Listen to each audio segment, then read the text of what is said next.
Academia de Empresas informou que que em geral tinha contato apenas com o diretor, com o presidente ou diretores, com o presidente ou diretores da empresa.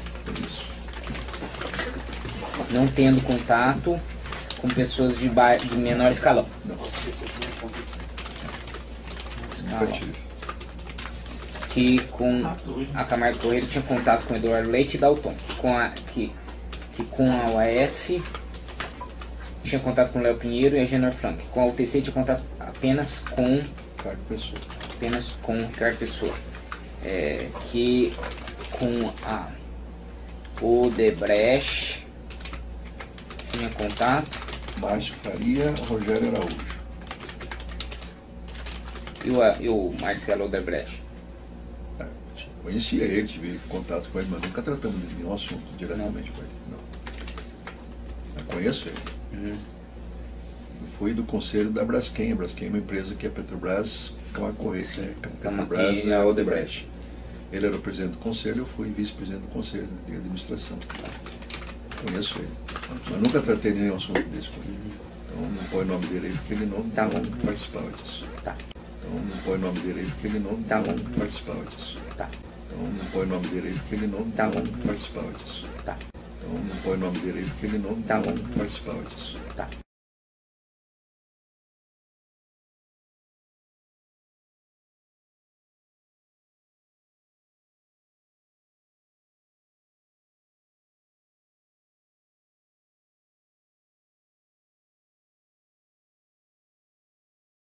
Na semana passada, uma carta de advogados de alguns dos envolvidos na Lava Jato, e além de outros defensores, causou muita polêmica, por termos muito duros contra a investigação no âmbito da Operação Lava Jato. Alguns até chamando, por exemplo, comparando a Inquisição, por exemplo, ou seja, uma acusação bastante grave. O senhor é um dos signatários dessa carta. Por que essa carta foi feita? Não se trata em absoluto de ataque a nenhuma instituição. Pelo contrário, a carta chama atenção para a necessidade de serem preservados os direitos e garantias constitucionais, entre eles a rigidez da própria jurisdição, pela atuação de um juiz que não esteja comprometido com os fatos, que seja objetivamente imparcial, e isso é pressuposto da atividade jurisdicional. Como nós detectamos, nós, advogados, professores e juristas, muitos vícios na Operação Lava Jato, nós quisemos fazer chegar isto à opinião pública. Muitas vezes a opinião pública se forma e se consolida de forma a interferir no próprio exercício da atividade jurisdicional. O que o senhor achou da reação de procuradores e de juízes a essa carta? Isso pode ter algum impacto, por exemplo, na própria tramitação de um processo do seu cliente, Marcelo Odebrecht? Em absoluto.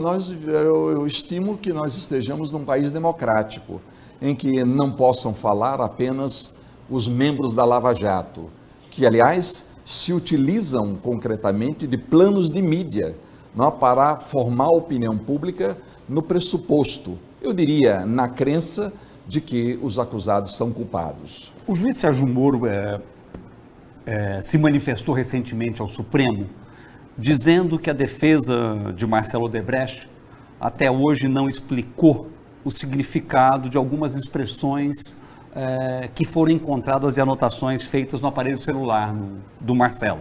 Ele cita, por exemplo, as expressões higienizar apetrechos, trabalhar para anular a investigação, utilização de dissidentes da PF.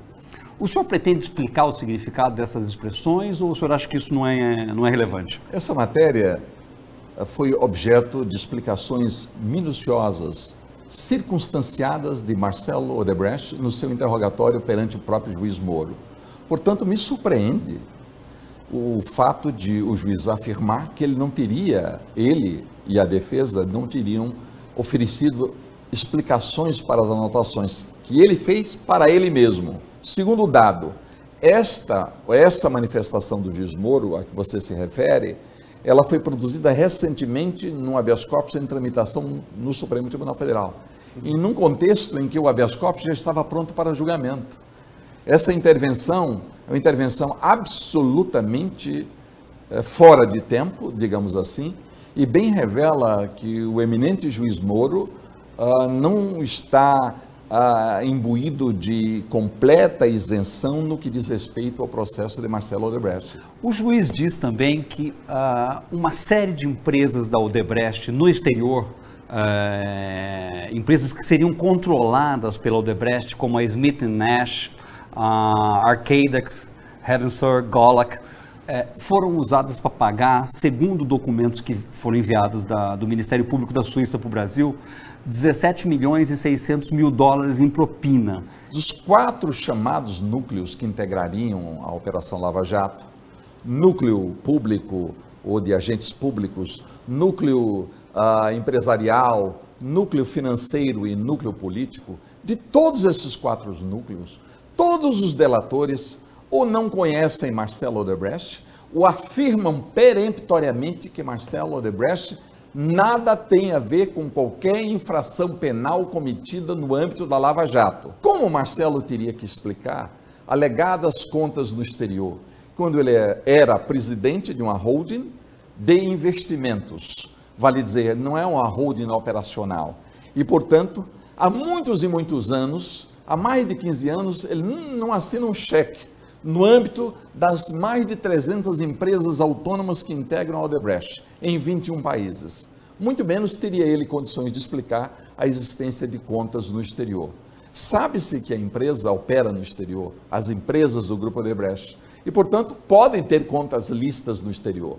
Mas jamais Marcelo tomou conhecimento da existência de contas ilícitas no exterior. O que se pode concretamente registrar é que, com relação a esses dados mencionados pelo Ministério Público, não há qualquer elemento que vincule Marcelo Odebrecht, direto ou indiretamente.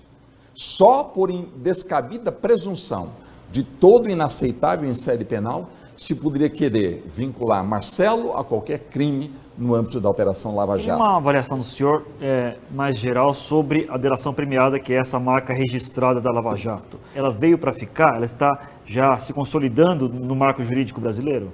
Eu me preocupo com a rigidez do sistema de direitos e garantias constitucionais, principalmente na órbita penal. Se nós devêssemos considerar critérios de utilidade, de consequência e pragmáticos para adotar procedimentos, nós teríamos também que admitir a prova obtida por meio ilícito, desde que ela pudesse ser instrumento de revelação de graves crimes, de combate à corrupção e à impunidade. Isso não é possível no nosso sistema. A Constituição brasileira veda terminantemente que uma investigação se desenvolva com violação das regras e das garantias constitucionais. Eu tenho, por petição de princípio, posicionamento contrário à delação. Eu acho que a delação não se compatibiliza com sensíveis direitos e garantias constitucionais aqui no Brasil, como o do devido processo legal, como o da presunção de inocência, como o da proporcionalidade e razoabilidade, como o da isonomia. Não há salvação se nós buscarmos apurar e combater crimes violando a lei e violando a Constituição. Se o parâmetro for este, não haverá salvação.